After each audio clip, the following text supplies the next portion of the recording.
my sleepy nights. And tonight, we head back to Raccoon City. And if you enjoy this broadcast, please give us a like, subscribe, and let me know your thoughts in the comments below.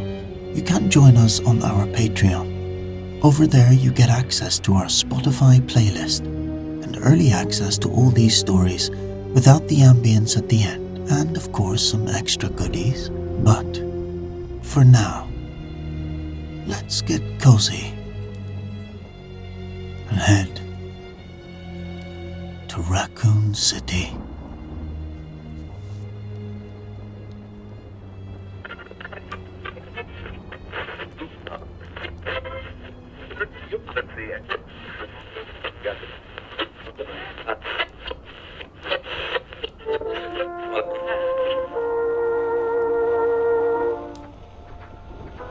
You're listening to RCN 94.7 FM, the voice of Raccoon City, broadcasting from our studios on Ennerdale Street.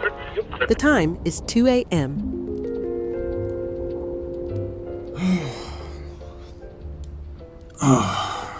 Where's this mic?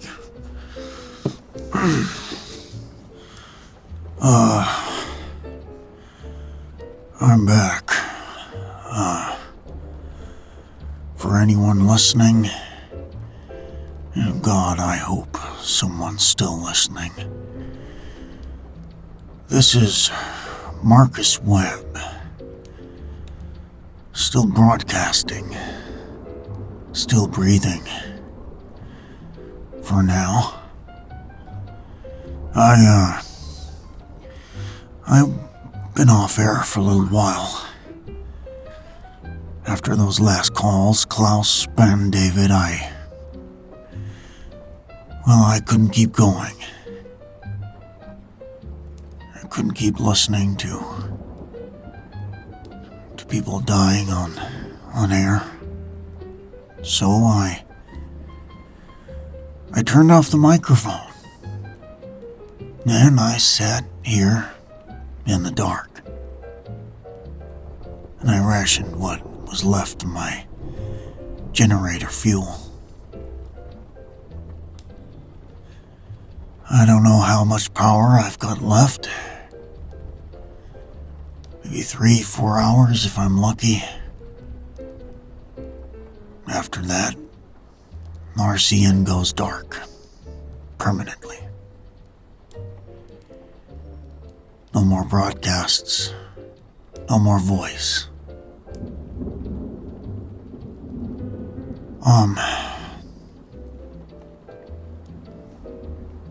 They're still out there in the hallway.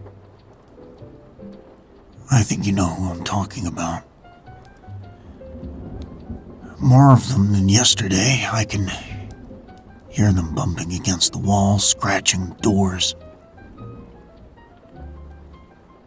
They haven't found me yet. Haven't figured out how to get through the barricades, but they're patient. They don't get tired. They don't give up.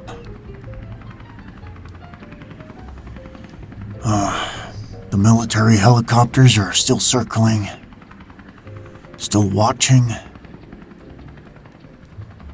Loudspeakers on the perimeter are still playing that same message about sterilization protocols. I don't know how much time we have left. Nobody does. Nobody really knows what's happening. It could be tomorrow. It could be an hour from now.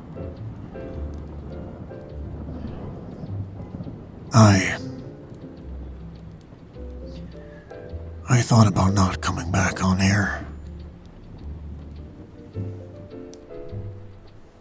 What's the point?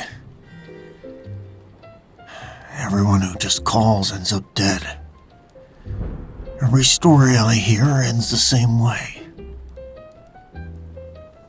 But then I thought about people out there who might still be listening, my own sanity. People hiding in their apartments, their basements. People who haven't heard another human voice in hours. So here I am. I have the lines open. Now, there has been only one caller who's been holding now for over 30 minutes. If someone's that determined to talk, I figure the least I can do is listen.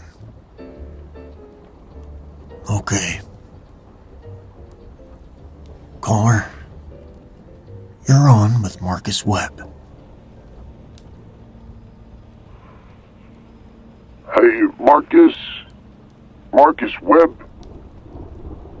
Can you hear me clearly enough? I can hear you. Your voice is coming through distorted. It sounds like you're running it through something strange on your end. I am. Military-grade voice modulator. I cannot be identified. If anyone finds out I make this call, I'll be court-martialed. Discharged, or worse. Or worse? Yeah. There are protocols for handling security breaches during operations like this. None of them are pleasant. People disappear. Records get erased. Families get told their son or daughter died in a training accident overseas. I've seen it happen. All right. You've clearly thought this through. So, can I ask who am I talking to? I'm military. United States Army. Currently stationed outside your quarantine perimeter. I've been here since it was established 36 hours ago. You're with the forces surrounding Raccoon City? Correct, sir. Now listen, I have information for your listeners. They need to hear information that Command is deliberately keeping from the public, from the press, from everyone. Why call me? Why a dying radio station in a quarantine city? Because you're still on the air. Because people inside that perimeter, I believe, are still listening to you. I know. Because I've been monitoring your frequency. Because those people deserve to know the truth about what's coming before it happens. What exactly is coming? They're going to erase the city. Erase? Can you explain that? Sterilization protocols. The ones they keep announcing on the loudspeakers. They're not a threat designed to keep people inside. They're not a bluff. They're a concrete military operation with a designated timeline and a delivery system already in position. What kind of delivery system? I don't have specifics. It's above my clearance level. But I've heard things. Conversations between officers who forget enlisted men have ears.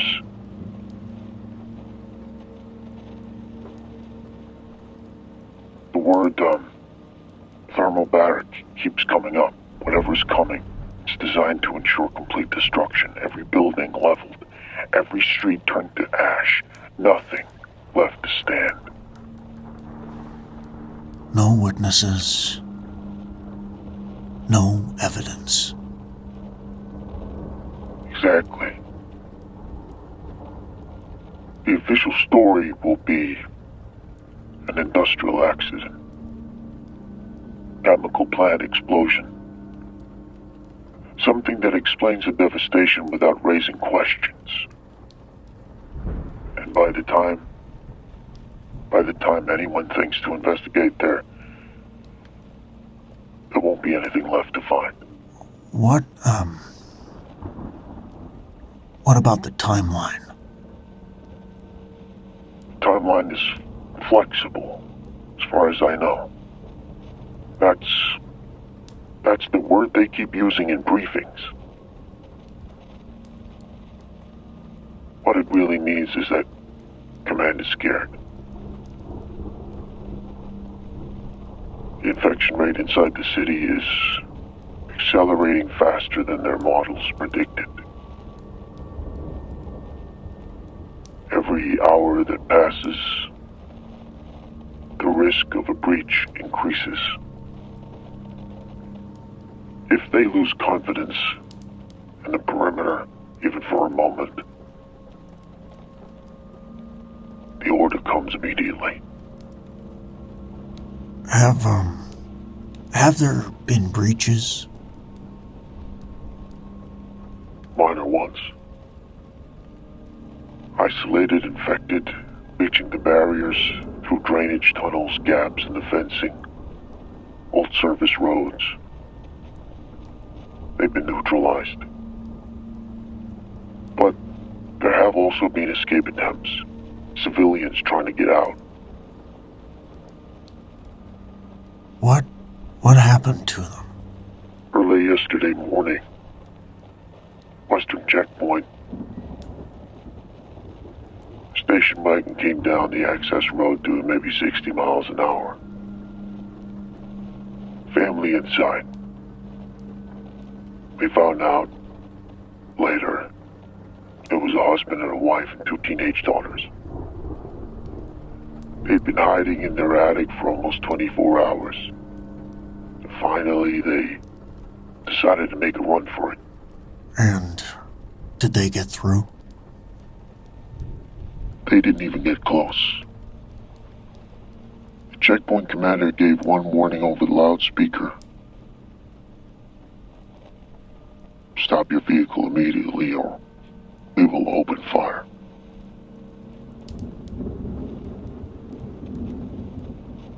Maybe they didn't hear. Maybe they were too scared to stop. Maybe they thought if they drive fast enough, they'd break through and it would all be over the gunner on the 50 cal. He didn't wait to find out.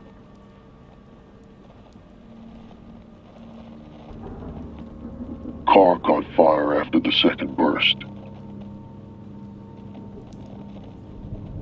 We had to let it burn for 20 minutes before anyone could approach. When they finally pulled out the bodies, what was left of them, the mother, still holding the daughter's hand in the back seat. Oh, Jesus Christ. I've been deployed overseas. I've seen combat. But I've never smelled anything like that. I can still smell it now. You're telling me they shot American civilians? A family? They shot potential contamination vector.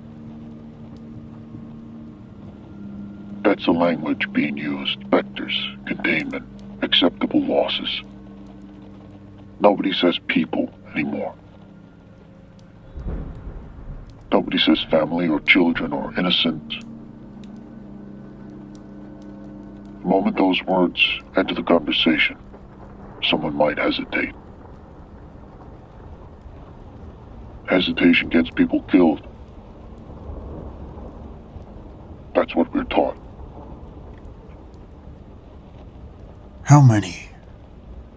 How many people have been killed at the perimeter? I don't know exact numbers. Dozens at minimum. Maybe some more. Someone tried to rush the checkpoints. Others tried to climb the barrier, cut through the fencing. A few made it into no man's land between the inner and outer perimeter before they were spotted. And all of them were killed. All of them, standing orders, no exceptions. No one in, no one out. Anyone who approaches from either direction is treated as hostile. And is that even if they're clearly not infected? Yeah. Everyone inside that perimeter is presumed contaminated, expendable. Acceptable losses. Yeah. Written off before the sun came up on the first day. Thousands of people. As far as command is concerned, everyone in Raccoon City is already dead. They're just waiting for the paperwork to catch up with reality.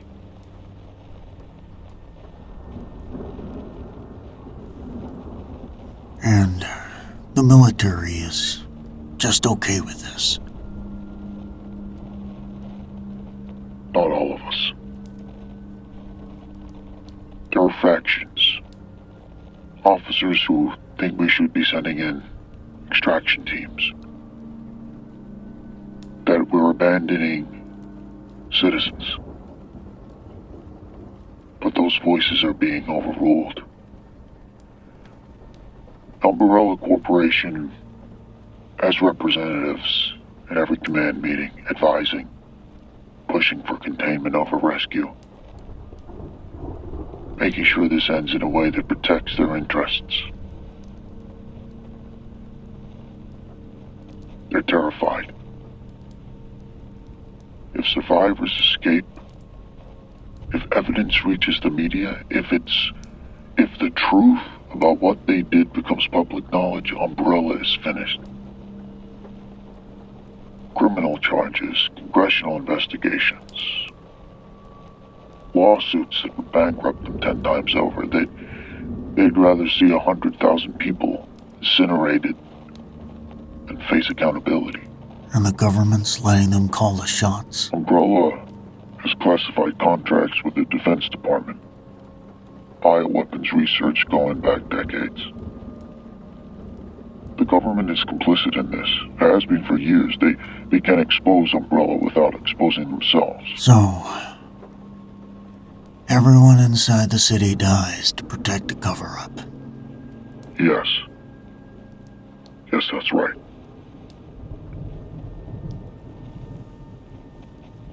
Can I ask, why are you telling me this? What do you want? I don't know anymore. When I picked up this phone, I thought I was doing the right thing. Exposing the truth, warning people, but now that I'm saying it out loud...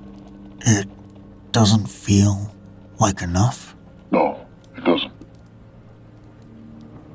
Because knowing the truth doesn't change anything, does it? Those people inside the city can't escape. They can't fight back. All I've done is confirm what they already suspected, that no one is coming to save them.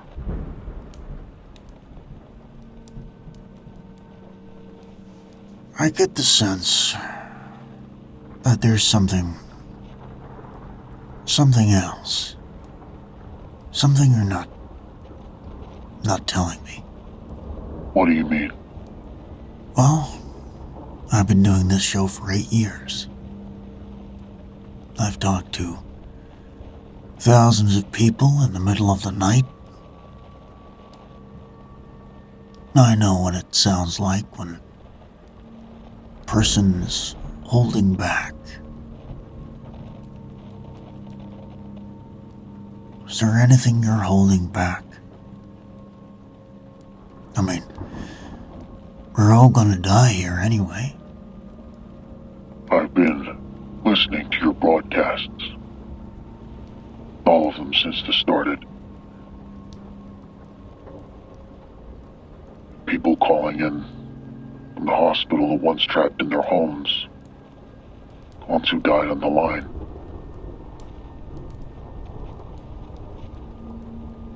They weren't just voices to me. Then, what were they? I know the hospital, Raccoon General, 3rd floor, maternity ward. That's where I was born. So, you're from here? You're from Raccoon City? Yes, sir. I lived there until I was 20 years old. Every street those callers mentioned, I know them all. I used to ride my bike down those roads. Used to buy candy in those stores. Used to cut through Raccoon Park on my way to school. I see. And you left? Yeah, years ago. Joined the army and never looked back. Never called home. Never visited. Never even let myself think about the place if I could help it. Why not? Because I was running from everything. From who I used to be, from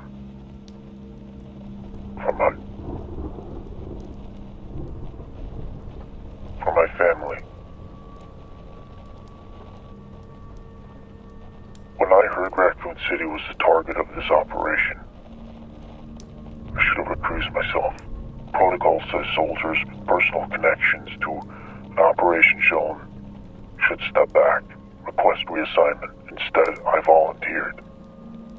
Put my name at the top of the list. Why would you do that? I told myself it was tactical. I know the terrain, know the roads, the layout, but that wasn't why. Then why? Because it felt like penance. Like if I had to watch it happen, had to be complicit in destroying the place I came from. Maybe that would balance what I did. Years of silence. Years of pretending my family didn't exist. Maybe this is what I deserved.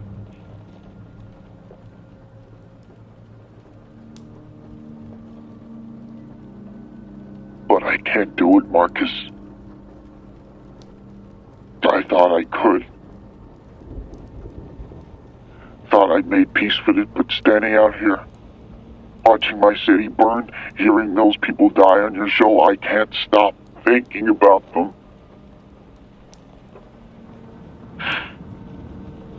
I can't stop. Your family? My parents. They never left Raccoon City.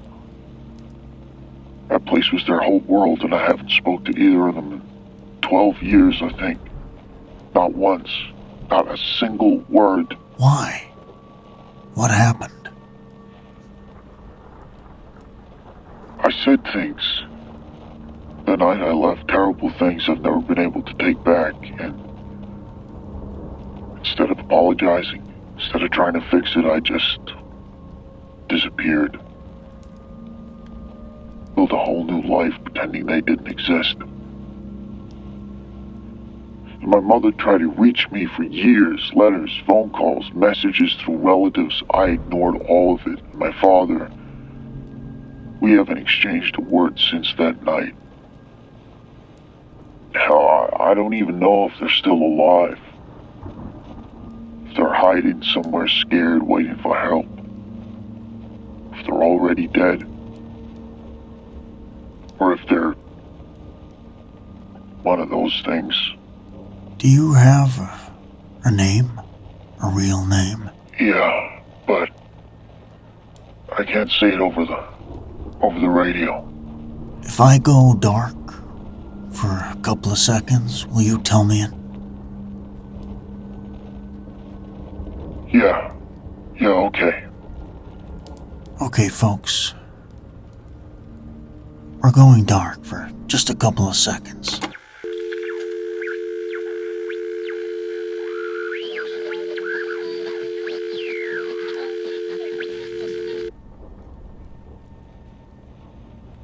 And we're back. Okay. I have the name. Are you still there? Yeah, I'm still here. Okay, one thing at a time. Let me have a look in this directory. Okay, I'm just looking up your second name. 47 Cedar Lane. Different address. Okay. They did move, but maybe, I'm not sure.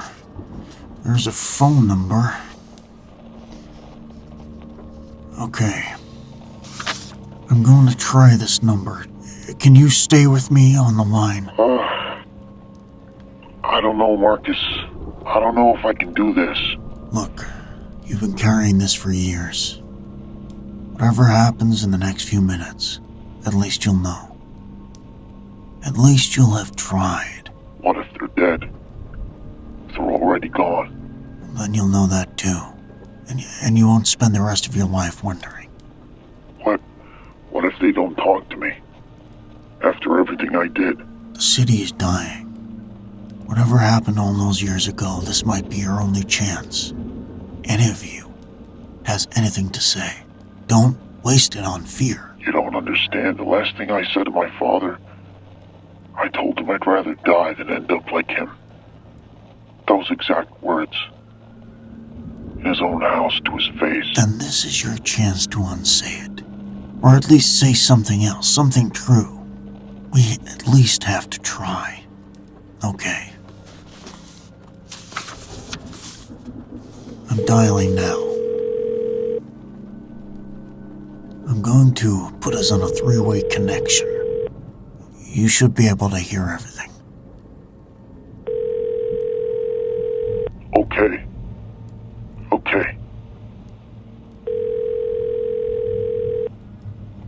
Just breathe. Whatever happens, I'll be here.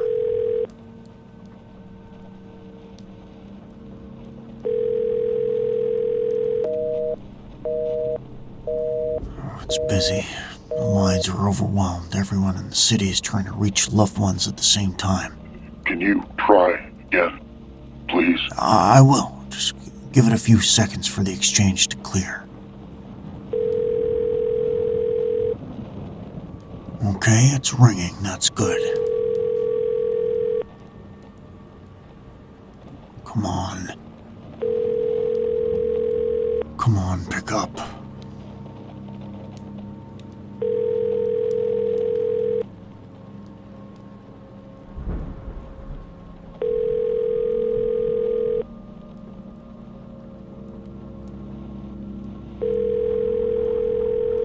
No answer. That doesn't mean anything. They might have been away from the phone. Might be hiding in a back room. Might be asleep. Or they might be dead. Don't go there. Don't go there. Not yet. I'm trying again.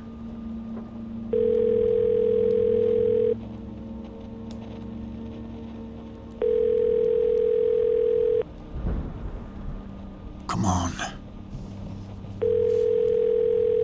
Somebody pick up.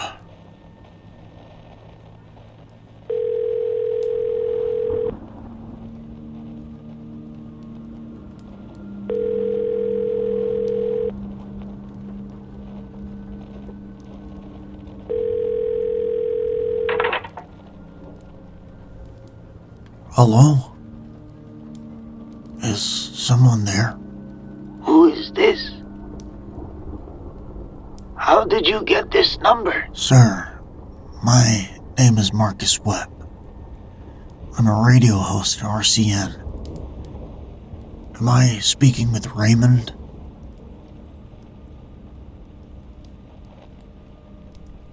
Who? Who's asking? How did you get this number? Sir, I have someone on the line who's been trying to reach this household. Someone who wants to speak to you. And Eleanor? Eleanor cannot come to the phone. Sir, this is urgent. May I ask who I'm speaking with? This is Raymond. Now who the hell wants to talk to my wife? At 2 a.m, during the apocalypse. Raymond, I'm going to connect another caller now, someone who's been waiting a long time to make this call. What? What are you talking about? Please just stay on the line. Okay. You're on the line, go ahead.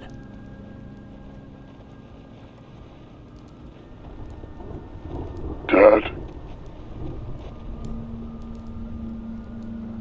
Daniel? Daniel, is that you? Is that my son? Yeah, it's me.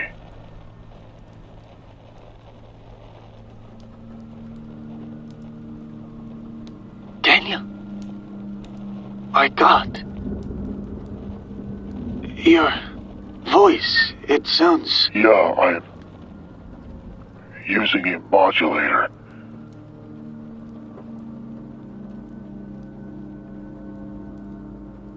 It's been, a long time, Dad. I know exactly how long it's been.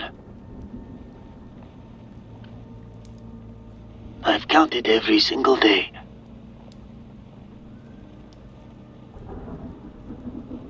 Where have you been? No calls. No letters, nothing. Your mother cried herself to sleep for months. For months. And you call me now. Dad, I know I was wrong. Do you? Do you have any idea what you put us through? What you put her through? She never stopped hoping. Never stopped waiting for you to come home. Every birthday, every Christmas. She'd say, maybe this year. And every year, nothing. I'm sorry, Dad. I'm so sorry. Don't say sorry to me. I'm not the one you owe it to. Then, let me talk to her. Let me tell her. You want to talk to her? Huh? You want to apologize to your mother? Yes, please, Dad. Just let me. You can't. You can't. What? You can't talk to her. Not anymore. Not ever again. Dad, what? Where is Mom? Yesterday morning. Around 10 o'clock. Your mother heard something outside. A child crying in the street. You know how she was. Couldn't stand to hear anyone in pain. I told her not to go out. Told her it wasn't safe. We'd been listening to the radio. Heard what was happening, but she said to Raymond, that's someone's baby out there. That's someone's baby. And she went.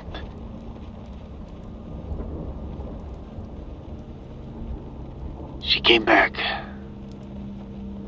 I don't know, 20 minutes later. The bite on her arm. Tried to hide it at first. Wrapped it in a dish towel. Told me she just scraped it on a fence. But I saw the teeth marks. I knew what it meant.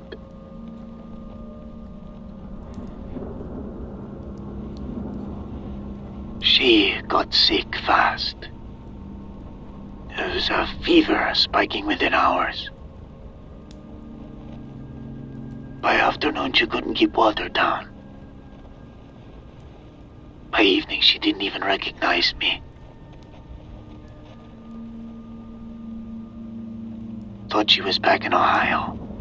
Thought she was a little girl again.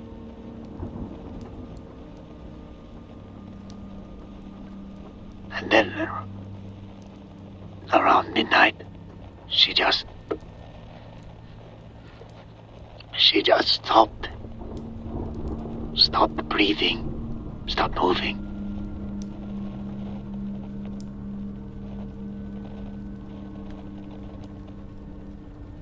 My Eleanor was gone. I should have been there. I should have... That wasn't the end. You know that, don't you? You've been listening to this radio station. You know what happens next. About 6 hours ago, she woke up. Or the thing that used to be her woke up. Started moving. Started making sounds. I had to lock her in the bedroom. The room where we slept together for 30 years.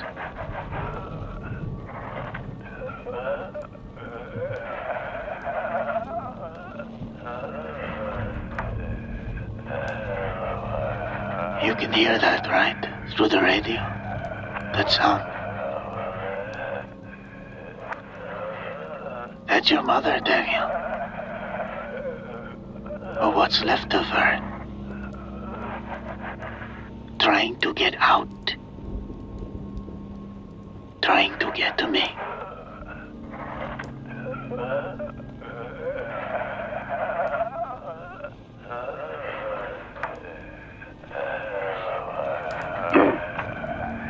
Dad, I'm sorry. I'm so sorry. You want to apologize? Apologize to her. She's the one who cried every night. She's the one who kept your room exactly the way you left it. She's the one who set your place at the table every holiday for 12 years.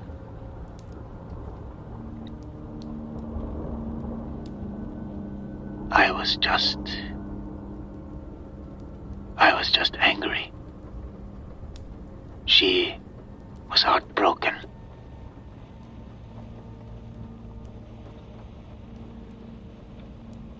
So don't tell me you're sorry, Daniel. Tell her. Go ahead. She's right there, behind the door. Tell her.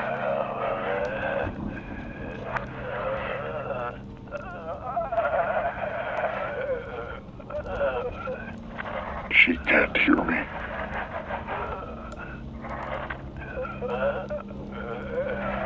No, she can't.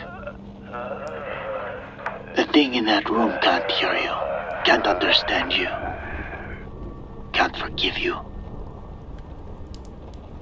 Because that's not your mother anymore, Daniel. Your mother died last night. Alone. Scared.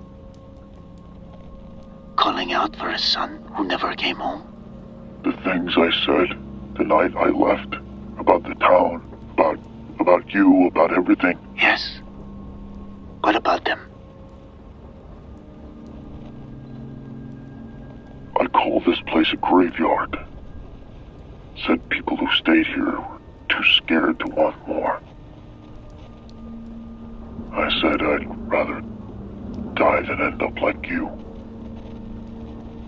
Those exact words. Yes, that's right. That's right. I remember. I thought I knew everything. I thought leaving made me brave. I thought staying made you weak. I thought wanting more meant running away from where you came from. Yes, that's right. I remember. I was wrong. About all of it.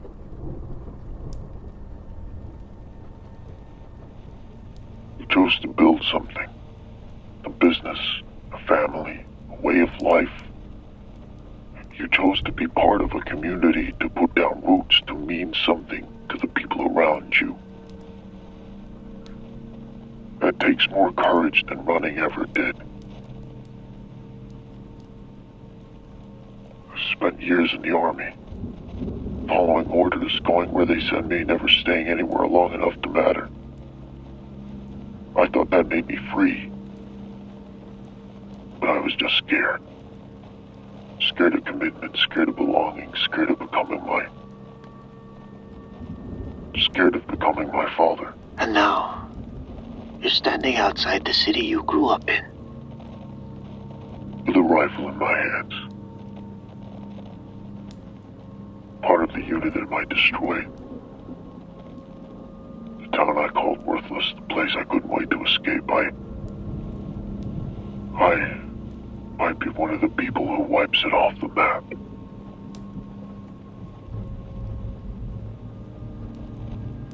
You know what your mother said? After you left? After I told her what you said about us? What? She said, "Oh, he's just young. He's angry. He'll come back when he's ready." She believed that all those years, Daniel. She never stopped. Every time I wanted to be angry at you, every time I wanted to write you off, she'd say, "He's our son, Raymond. He'll come home."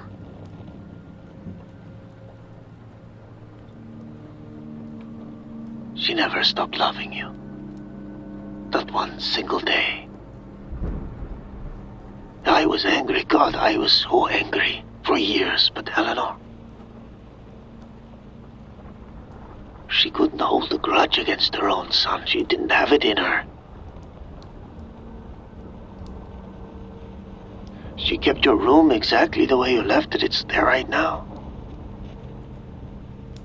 Wouldn't let me touch a single thing. Your old baseball glove is still on the dresser. Your books are still on the shelf.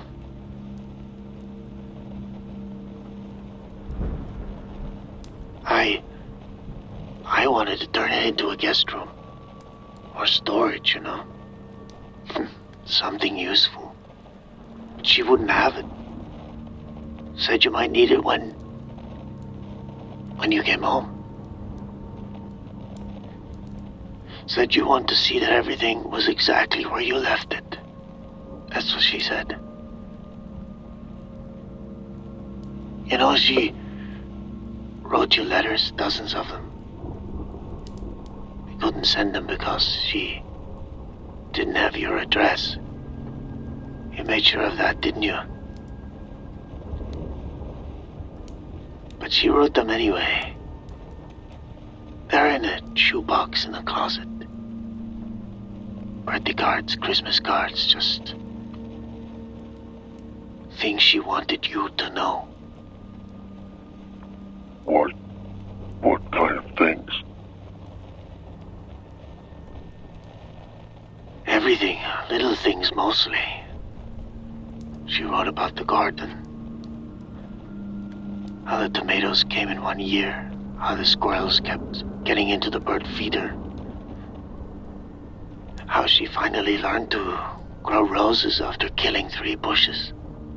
She wrote about the neighbors. You know, the Hendersons, the Kimura twins, old Mr. Garrison. She wrote about your birthday every year. Dad, stop. Please. Every birthday. Every Christmas, every Thanksgiving. She set a place for you at the table. Put out a plate, silverware, a glass.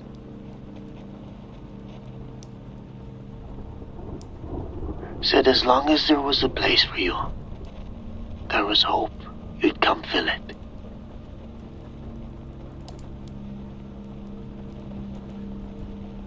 She had a photo of you on the mantelpiece.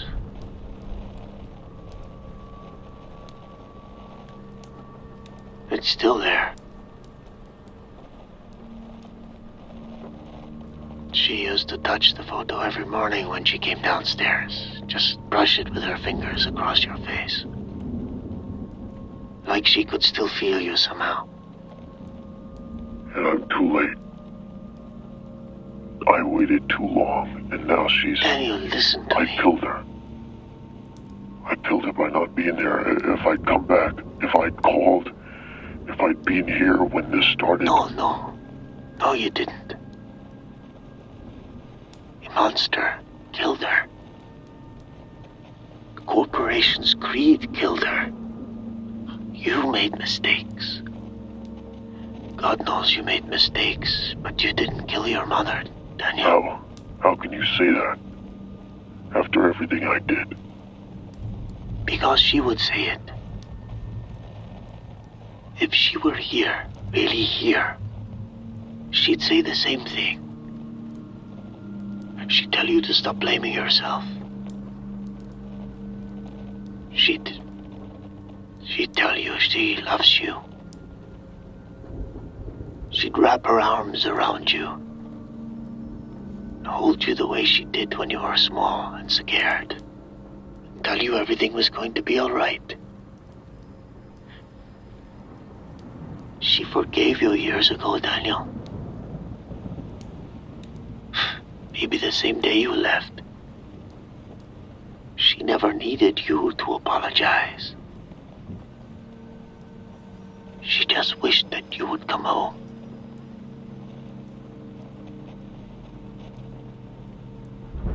Dad,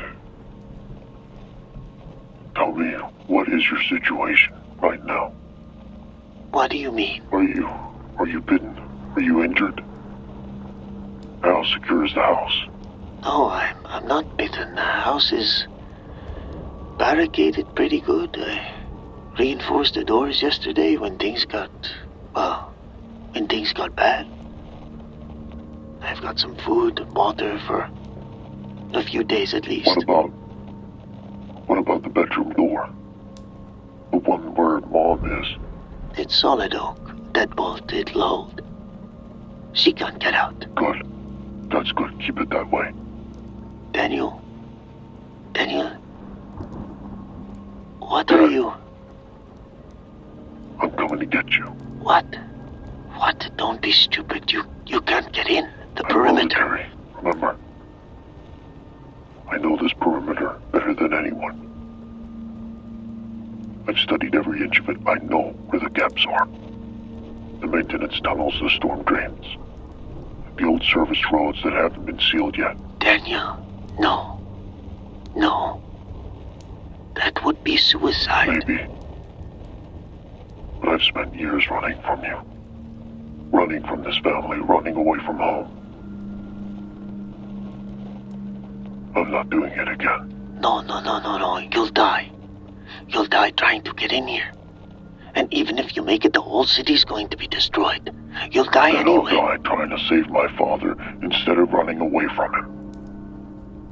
That's worth something. That has to be worth something. You always were stubborn, huh? You got that from your I mother. got it from both of you. Yeah? Yeah, maybe you did. Okay. Okay. I'm gonna come. And I'll find the house. The bedroom where she is. It's at the back of the house, the master bedroom. Stay away from that door. I will. Where will you be? In the living room by the front window. I'll be watching for you. It might take a while. Most likely, most of a day, maybe longer. Depends on how I get in. Okay. I'll wait. I've got nowhere else to be. Dad, I love you. I should have said it more. I love you too, son. I always did. Even when I was too angry to show it. Tell her I know she can't understand anymore. I know she's not Mom anymore, but tell her anyway. Tell her Daniel's coming home. Okay, I'll tell her. I'll sit by the door and I'll tell her. I'll see you soon, Dad. Daniel, please be careful. Please. I will. Your mother would be proud of you. For doing this. For trying. I hope so. I know so.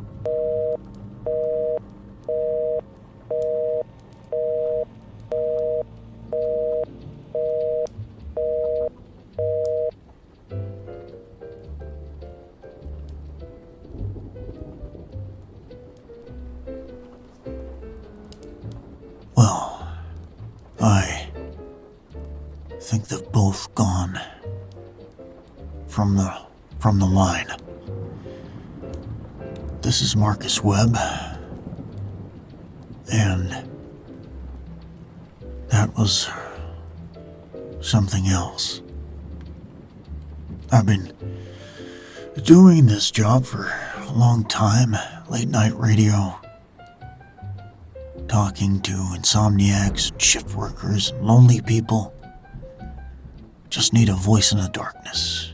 I thought I'd heard every kind of human story there was. But that was different. That was very different.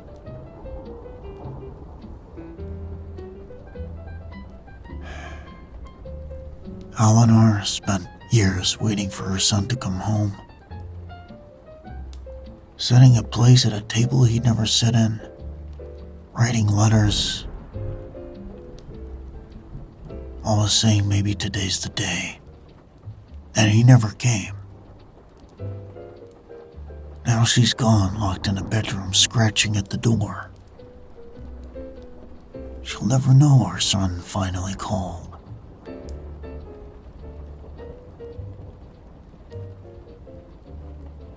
Somewhere out there, he's planning to breach military lines, walk into a city of dead. Not to escape, not to survive, just to reach his father. Just to come home.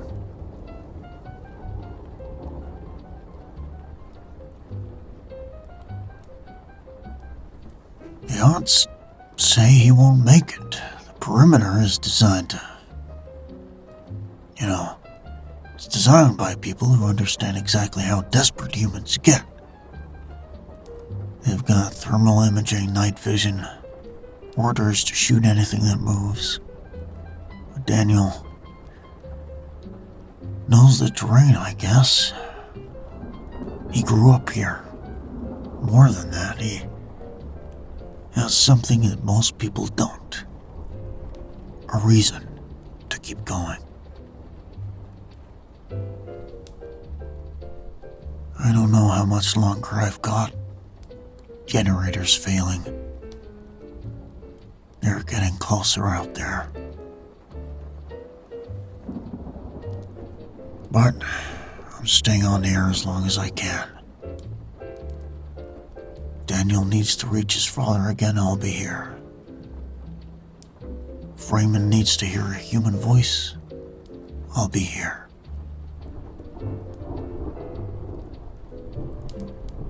Somewhere out there, a son is going home. I don't know if he's making it, but at least he's trying. I don't know what that's worth. Maybe nothing. Maybe everything.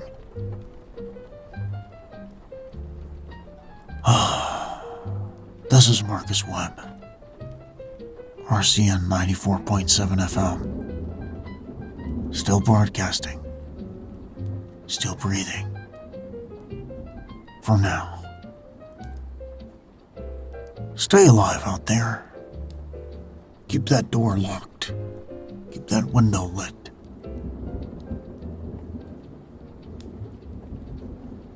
Your son's coming home.